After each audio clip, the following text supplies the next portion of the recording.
Berlatar di kota Kanpur, India, kisah diawali dengan memperlihatkan sebuah aksi penculikan terhadap seorang bocil SD oleh sekelompok preman. Diketahui wilayah ini merupakan teritorial kekuasaan dari sang tokoh gangster paling disegani bernama Parasuram. Ini babangusnya tak ingin jika reputasinya jatuh. Parasuram meminta para atek-ateknya agar menyelesaikan permasalahan ini secepatnya.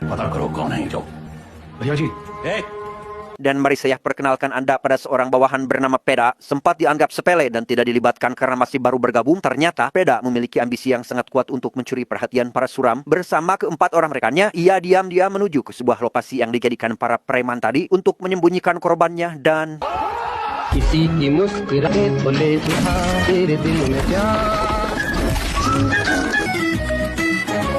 Setelah Peda berhasil menyelamatkan si bocil dan menyerahkan lagi kepada orang tuanya, Parasuram langsung memberikan apresiasi terhadap usaha yang Peda lakukan sekaligus menjadikan dia sebagai tangan kanan dalam mengelola bisnisnya. Perlu diketahui juga bahwa salah satu bisnis yang dijalankan adalah pengedaran bako marijuana, di mana Bablu alias korlap dari bisnis ini menjadikan para bocil setempat sebagai kurir dengan imbalan Rp100 per paket yang terjual. Mengetahui sang adik yang bernama Satak berada di antara para bocil tersebut, Peda lantas membawa adiknya pulang dan mengantarkan dia agar fokus belajar. Lagi pula, Satak adalah siswa berprestasi yang bercita-cita menjadi orang berguna di masa depan. Berbeda dengan Satak, teman perempuannya yang bernama Canda justru tergiur dengan imbalannya dan kemudian memilih untuk menuruti keinginan Bablu. Namun ketika polisi berhasil menemukan paketnya di dalam tas sekolah Canda, Satak dengan jujur menyebutkan bahwa Bablu adalah biang keroknya sehingga... Dengan kondisi Satak saat ini, Peda berusaha tegar demi menjaga agar mental sang adik tidak terganggu. Namun terlepas dari sisi baiknya tersebut, Peda adalah sosok pemberani dan brutal, apalagi sudah menyangkut keluarga, sehingga ia langsung menargetkan bos dari si Bablu itu sendiri dan menghabisinya pada malam itu juga.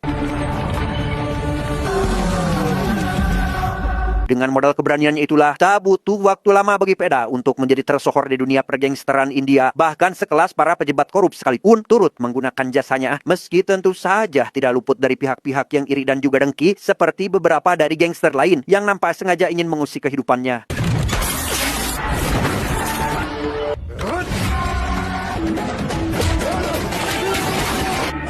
Inilah Satak sekarang. Demi menciptakan masa depan yang layak untuk sang adik, Peda menginvestasikan penghasilannya untuk digunakan Satak membuka sebuah lapak usaha warung sebelah. Mengetahui hal itu, Parasuram yang kini sudah sangat dekat dengan Peda pun menyempatkan untuk datang langsung. Bahkan, ia ikut menanamkan modal pada perusahaannya tersebut.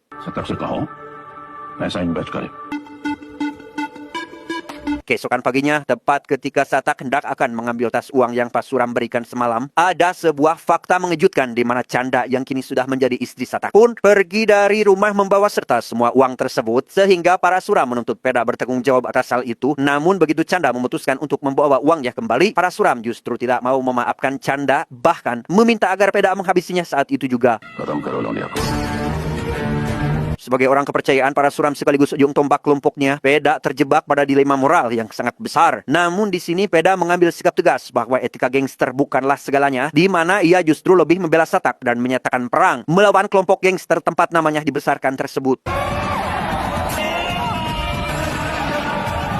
Tak hanya itu, si pejabat korup yang selama ini berada di balik aktivitas kelompok Parasuram pun dihabisi Peda pada 6 bulan setelahnya dengan atas nama geng sendiri yang hanya beranggotakan 5 orang saja.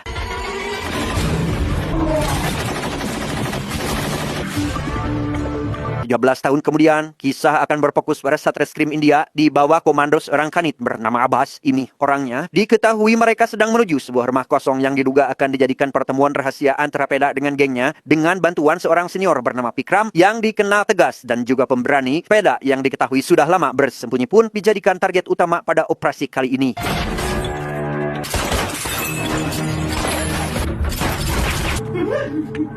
Dan ya, aksi baku tembak pun tidak terelakkan saat para target berusaha melakukan perlawanan. Hanya tersisa 1 orang saja yang kemudian Pikram memaksanya untuk memberitahu keberadaan Peda sekarang. Alih-alih menjawab, orang ini malah ngelantur dan ngomong ngacapruk ke mana tarap sehingga...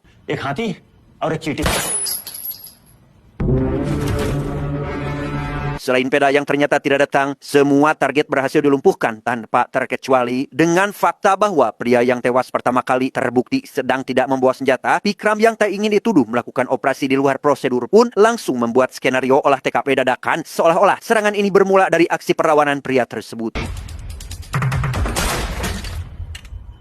वो हमारे हाथों मारा गया self defence में। Sedikit tentang Pikram, dia menikah dengan seorang pengacara bernama Sruti, di mana kedekatan mereka bermula sejak dikenalkan oleh Abbas, sehingga wajar saja jika Abbas beserta keluarga sering berkunjung dan turut bahagia atas pernikahan sahabatnya ini. Meski di sisi lain, Abbas sendiri sedang mempunyai masalah terkait kesehatan putranya yang harus segera mendapat perawatan serius. Sementara Abbas pergi ke rumah sakit, Pikram menemui atasannya bernama Suhendar yang sudah menunggunya di kantor mengenai kemungkinan bahwa Peda sedang menghadiri upacara pemakaman anak buahnya, untuk kemudian Pikram ditemani polisi magang yang bernama Divak pun langsung menuju lokasi dimaksud. Namun sayang, mereka tidak menemukan tanda-tanda keberadaan Peda di sana. Sorry बोलने आए हो? नहीं, Keesokan harinya, Pikram dan Abbas dipanggil menghadap jenderal polisi. Diketahui perburuan terhadap Veda sudah bergulir selama 6 bulan terakhir, di mana puluhan anggota gangster tewas dalam setiap aksi penggerebekan yang dilakukan. Namun Veda masih tak kunjung ditemukan, hingga sang jenderal pun meminta keduanya bertanggung jawab atas nyawa para korban tersebut. इसकी सारी जिम्मेदारी हमारी है, हमारे ऊपर एक्शन लीजिए please. Tak lama, Suhendar menyampaikan informasi bahwa saat ini Peda sedang berada di suatu tempat. Tak ingin kehilangan momentum, Pikram langsung melakukan briefing terkait skema penangkapan dan segala sesuatu yang diperlukan. Tanpa sadar, rupanya Peda tengah berjalan menuju kantor polisi untuk menyerahkan diri.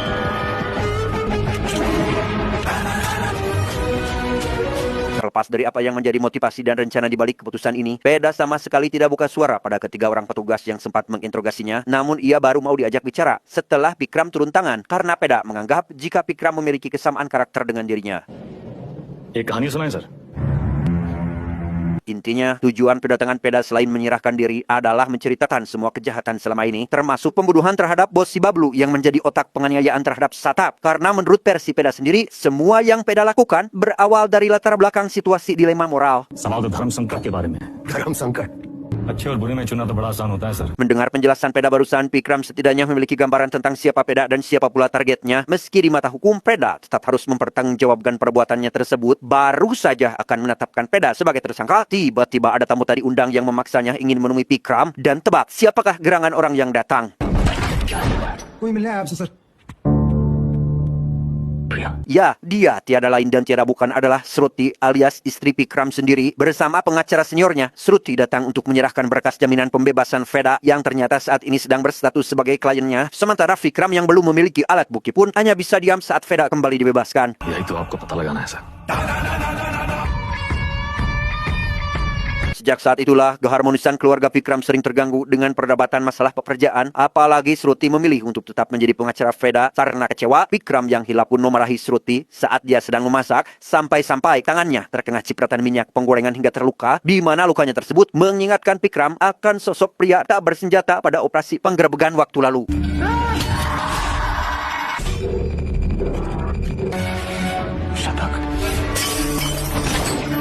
Sadar jika si pria adalah Satak, Pikram lantas menghubungi Abbas yang sedang menuju lokasi terkait bocornya informasi sebuah transaksi narkoboy. Namun saat kontak dengan Abbas tiba-tiba terputus, timbul firasat buruk di dalam pikiran Pikram. Bagaimana tidak, orang yang membocorkan informasi ini adalah Chanda alias istri dari Satak sendiri. Sehingga Pikram yakin jika ini hanyalah jebakan Veda untuk membalas kematian adiknya, karena Veda tahu jika Abbas adalah kepala unit dalam operasi tersebut.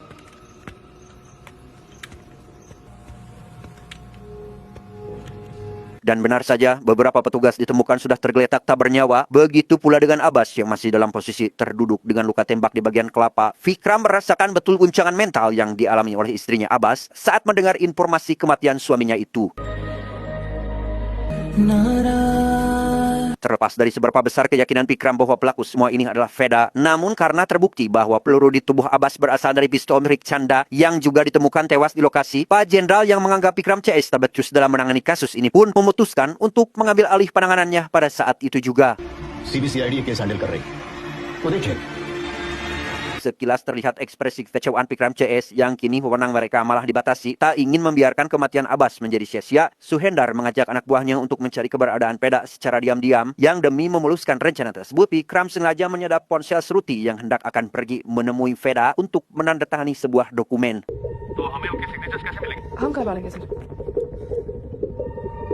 Dan disinilah Veda sekarang, di mana rupanya Sruti telah meminta seseorang untuk menyerahkan dokumennya tanpa harus bertemu dengan Veda secara langsung. Namun karena Vikram CS diam-diam membuntuti orang tersebut, Veda mau tidak mau harus segera pergi dari sana, dan hal itu bukanlah sesuatu yang sulit baginya.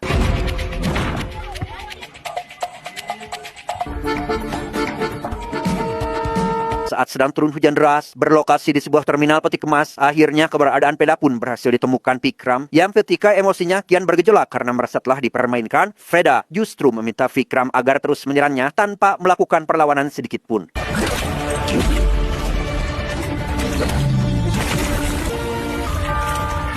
Dan ya, kedatangan puluhan warga terminal memaksa Vikram untuk mengeksekusi Veda di tempat lain, yang mana setelah menemukan sebuah tempat sepi di dalam hutan dan sesaat sebelum eksekusi dilakukan, lagi dan lagi Vikram diminta untuk mendengarkan kisah 3 tahun lalu, di mana Vikram pun sempat lengah saat menyadari jika dia telah membunuh Satak yang ternyata tidak bersalah, sampai akhirnya हमें मेरी मौका साथ लिया pada posisi Vikram yang sudah tak berdaya inilah, Veda juga menjelaskan satu hal penting bahwasannya bukan dia yang membunuh Abbas. Maka dari itu, Veda menegaskan bahwa kesalahan Vikram di sini adalah terlalu meniru gaya kepolisian negeri dongeng yang suka buru-buru mengumumkan putusan sebelum melakukan penyelidikan. Nah, loh. तफ्तीश का फैसला मत कीजिएगा sir Sesaat setelah kembali ke rumah, Sruti yang masih patuh pada kodrat sebagai istri pun langsung merawat kepala Vikram yang berlumuran darah. Meski kita tahu kalau cara berpikir keduanya seringkali berseberangan, tapi di sisi lain, Veda menganggap jika Vikram adalah orang yang tepat untuk membongkar teka-teki yang Veda sendiri belum bisa mendapatkan jawabannya sampai sekarang. एक तो पूरे प्रदेश में आपको की पत्नी ही मिली वकील बनाने के खातिर Di kantor, Vikram kembali menyelidiki alasan kenapa Satak bisa berada di lokasi target operasi waktu itu, padahal dia bersama istrinya yang berdasarkan adanya bukti foto bahwa Canda sempat mengalami kekerasan. Ini dapat disimpulkan bahwa sebenarnya kehadiran Satak di sana hanya meminta bantuan anggota geng untuk menemukan keberadaan Canda. यानी कि चंदा को बांध के रखा था बांधने का मतलब किसी ने उसे किडनैप करके वहां रखा था sir Untuk mencari tahu siapa yang telah memobilisasi isu sehingga terjadi operasi berujung maut tersebut, Vikram teringat kisah Veda terkait seorang anak gangster Bombay yang sempat mengincar uang pemberian Pasuram, di mana orang tersebut berhasil ditemukan di sebuah bengkel kereta api, namun belum juga mendapat keterangan. Tiba-tiba Dipak menembak si target saat Vikram hampir saja tewas oleh serangannya.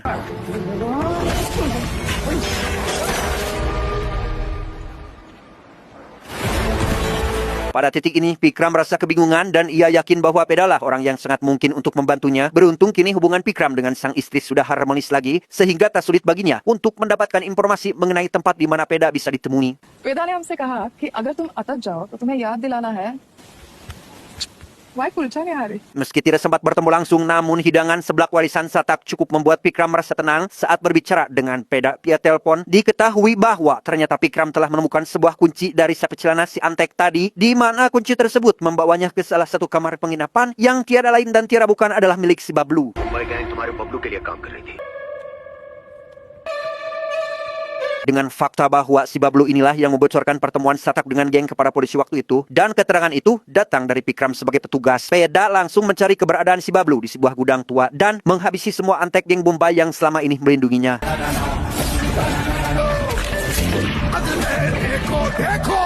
Selesai dengan mereka, tak sulit bagi Veda untuk menemukan babenguk si Bablu. Tak peduli dengan Vikram yang sudah menodongkan pistol dari arah belakang, Veda yang merasa tak habis pikir dengan pengkhianatan si Bablu ini pun langsung menghabisinya di depan mata Vikram sendiri.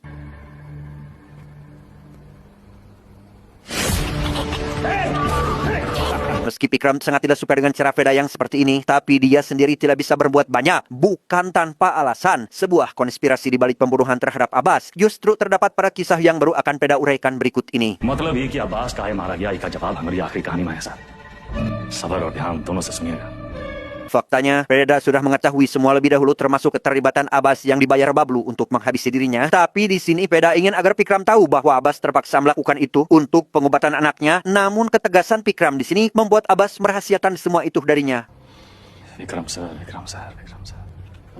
Abbas का बेटा बीमार था Dan yang paling membuat Vikram tercengang adalah otak sekaligus pelaku di balik pembunuhan Abbas justru berasal dari lingkungannya sendiri, yakni Pak Suhendar bersama anggota yang lainnya juga mendapat suap dari si Bablu. Suhendar berusaha memanipulasi TKP seolah Abbas tewas di tangan Canda. Tanpa sadar, mereka telah menaruh pistol di tangan kanan Canda, padahal sejatinya Canda adalah perempuan yang kidal sejak lahir. Abbas आपकी पहली है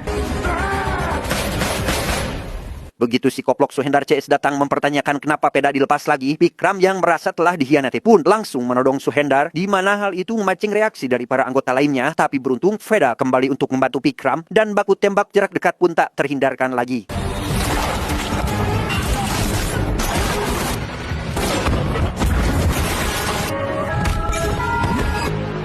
कोई डाउट नहीं है sir Alhasil, semua polisi korup tewas dalam pertempuran barusan, termasuk si Suhendar yang notabene kepala tim Vikram sendiri, sedangkan yang tersisa hanyalah Vikram dan Veda saja, namun mereka kembali dihadapkan pada sebuah pilihan. Dan akhirnya, mereka pun sepakat untuk memberantas segala bentuk ketidakadilan menurut cara dan latar belakang masing-masing.